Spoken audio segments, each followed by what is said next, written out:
Hello दोस्तों। आज की इस वीडियो में हम बात करेंगे कि आरआरबी एनटीपीसी का मुजफ्फरपुर बोर्ड से जो मेडिकल हुआ था लेवल 5 का उसके बारे में। हमने पिछले वीडियो में बात किया था कि आरआरबी मुजफ्फरपुर का जो डीबी हुआ था उसका प्रोसेस क्या था, और इस वीडियो में हम बात करेंगे कि इसका जो मेडिकल हुआ है, जो कि हम लोग का मेडिकल हुआ था समस्तीपुर रेलवे हॉस्पिटल में, उसमें क्या क्या प्रोसेस फॉलो किया गया था। तो आइए हम शुरू करते हैं वीडियो को। हमने पिछले वीडियो में देखा था कि जब हम लोग का डीवी कंप्लीट हो गया था तो उसके बाद में हम लोगों को मेडिकल के लिए एक एडमिट कार्ड दिया गया था, जो कि आपके सामने स्क्रीन पे दिखाई दे रहा है, admit card for medical examination. और इसमें लिखा हुआ है, आपका डिटेल रहेगा, उसका रजिस्ट्रेशन नंबर, रोल नंबर, ये सब रहेगा। उसके बाद लिखा हुआ है दस्तावेज सत्यापन अभ्यर्थिता जांच में नामित सत्यापित समिति द्वारा उपयुक्त पाए जाने के उपरांत आपको यह निर्देशित किया जाता है कि अपनी चिकित्सीय जांच हेतु आप मुख्य चिकित्सा अधीक्षक अस्पताल इंचार्ज पूर्व मध्य रेल चिकित्सालय आरएच समस्तीपुर, मतलब रेलवे हॉस्पिटल समस्तीपुर में दिनांक 7/12/2022 को प्रातः 8:45 बजे उपस्थित हो। इस संबंध में विशेष निर्देश निम्न प्रकार हैं। और इसमें बताया गया था कि आप अपनी चिकित्सीय जांच हेतु खाली पेट बिना भोजन किए हुए उपस्थित हो। पेशाब, खून आदि का सैंपल देने के उपरांत आप भोजन ग्रहण कर सकते हैं। उसके बाद यदि आप चश्मा पहनते हैं तो जांच पर्ची के साथ अपना चश्मा साथ रखें। यदि आप निर्धारित तिथि, समय एवं स्थान पर अपनी चिकित्सीय जांच हेतु उपस्थित नहीं होते हैं या अपनी चिकित्सीय जांच बीच में छोड़कर अनुपस्थित हो जाते हैं तो इस प्रकार की रपट संबंधित चिकित्सालय से प्राप्त होने पर बिना किसी अगली सूचना या पत्र के आपकी अभ्यर्थिता निरस्त कर दी जाएगी।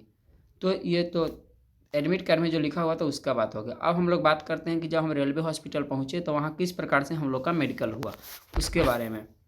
तो हम सबसे पहले 6 तारीख को हमारा डीवी हुआ था। उसके बाद 7 तारीख को हम लोग को 8:45 में रिपोर्ट करना था समस्तीपुर रेलवे हॉस्पिटल में। तो उसके लिए हम लगभग वहाँ पे 8:45 में पहुँच चुके थे। और वहाँ पहुँचने के बाद जिन लोगों का हमसे पहले कल डीवी हुआ था उन लोग का कुछ प्रोसेस चल रहा था, तो उन लोग का पहले प्रोसेस हुआ।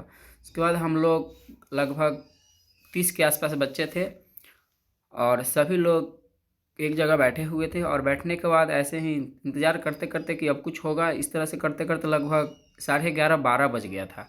12 बजने के बाद जब कुछ नहीं हुआ तो हमारे ही ग्रुप के कुछ बच्चे लोग जा कर के सर से मिले, और सर से मिलने के बाद बताया कि हम लोग ऐसे ऐसे आए हुए सुबह से, खाली पेट है, हम लोग को खाना पीना भी खाना है। तो उसके बाद सर ने बताया कि कुछ देर बाद आप लोग का प्रोसेस शुरू होगा। तो लगभग 1 बजे के आसपास हम लोग का प्रोसेस शुरू हुआ। और सबसे पहले उसमें शायद 28 बच्चे थे जिनको कि 7-7 के 4 ग्रुप में डिवाइड कर दिया गया था, और सभी का अलग अलग ग्रुप बना करके अलग अलग जांच के लिए भेज दिया गया। तो हमारा जो ग्रुप था उस ग्रुप को सबसे पहले एक्सरे जांच के लिए भेजा गया। तो एक्सरे में सबसे पहले हम लोग को बुलाया गया और हम लोग का नाम पता ये सब पूछा गया। नाम पता पूछने के बाद में 2 पहचान चिन्ह जो डीवी के समय बतलाए थे उन दोनों पहचान चिन्ह को पूछा गया। उसके बाद नाम, पिता का नाम वगैरह सब पूछने के बाद में हम लोग का एक्सरे जांच किया गया। और एक्सरे जो हुआ था वह मेनली सीना का ही एक्सरे किया गया था। और एक्सरे जब जांच हो गया तो हम लोग को दूसरे जांच के लिए, मतलब कि ब्लड टेस्ट और पेशाब टेस्ट देने के लिए हम लोग को लैब में भेजा गया। और वहाँ पर लैब में हम लोग का सैंपल लिया गया, केवल ब्लड का और पेशाब का सैंपल लिया गया, जो कि एक तरह से फॉर्मेलिटी हो रहा था उसका कि जांच करना है। उसके बाद इतना होने के बाद हम लोग को खाना खाने के लिए बोल दिया गया। उसके बाद हम लोग जब खाना खा के 1 घंटे बाद वापस आए तो उसके बाद ईसीजी रूम में हम लोग गए तो हम लोग का ईसीजी टेस्ट हुआ। और ईसीजी टेस्ट से ही ब्लड प्रेशर टेस्ट भी हो जा रहा था। उसके बाद हम लोग का अभी तक एक्सरे, उसके बाद खून टेस्ट और पेशाब टेस्ट हो गया था। उसके बाद ईसीजी टेस्ट हो गया था। फिर ईसीजी टेस्ट होने के बाद में हम लोग को मेन जो बचा हुआ था आँख का टेस्ट बचा हुआ था। उसके बाद हाइड्रोसील वगैरह का टेस्ट बचा हुआ था। तो ये सब टेस्ट के लिए हम लोग क्या किए, उसके बाद लगभग 3 बजे तक हम लोग का सारा प्रोसेस इतना हो गया। उसके बाद जो पहले के जो रेलवे के स्टाफ थे उन लोग का भी कुछ जांच चल रहा था क्योंकि आँख वाले में, तो उन लोग का प्रोसेस हुआ। उसके बाद हमारे साथ में और भी जो लोग थे, जैसे कि हमने बताया था कि 7-7 के ग्रुप में ये 4 ग्रुप में बांटा गया था। तो उनमें से 2 का प्रोसेस आँख वाला पहले हो गया था और 2 ग्रुप का बचा हुआ था, जिसमें से एक हमारा ग्रुप था और एक और दूसरा ग्रुप था। तो इन दोनों ग्रुप का जो आँख वाले प्रोसेस के लिए नंबर आया वो आया था लगभग 5 बजे के आसपास। तो शाम को लगभग 5 बज गए हुए थे और उसके बाद जब नंबर आया हम लोग का, तो आँख वाले रूम में जाने पर सबसे पहले जैसे ही प्रवेश किए, एक एक करके सबको बुलाया जा रहा था। फिर वहाँ प्रवेश करने के बाद सबसे पहले डिस्टेंस विजन चेक किया गया, जो कि कुछ दूरी पर आपसे वहाँ पर केवल सी घुमाया जा रहा था कि सी किस दिशा में घुमा हुआ है, मतलब सबसे छोटा वाला सी जो होता है उसके बारे में पूछा गया। और यदि उसमें आप पास हो चुके हैं, दोनों आँख से पहले चश्मा लगा दिया गया, उनके द्वारा चश्मा दिया गया।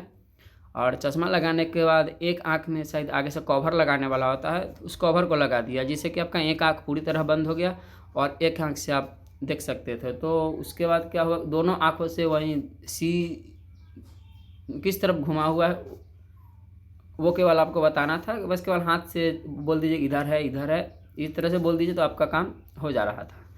उसके बाद डिस्टेंस विजन चेक हो गया, वहीं लगभग 8-10 बार पूछे, मतलब 4-5 बार ये इससे, फिर 4-5 बार इस वाले आँख से। तो वहीं लगभग 8-10 बार सी घुमा घुमा के पूछे, ऊपर नीचे दाएं बाएं इस तरह से। उसके बाद जब डिस्टेंस विजन हो गया तो वहाँ पे डॉक्टर साहब बैठे हुए थे, उनके सामने बैठाया गया। और उनके सामने बैठाने के बाद ये जो नियर विजन के लिए एक बुक दिया गया और उसको इतना पर रख करके और बोला गया कि पढ़िए।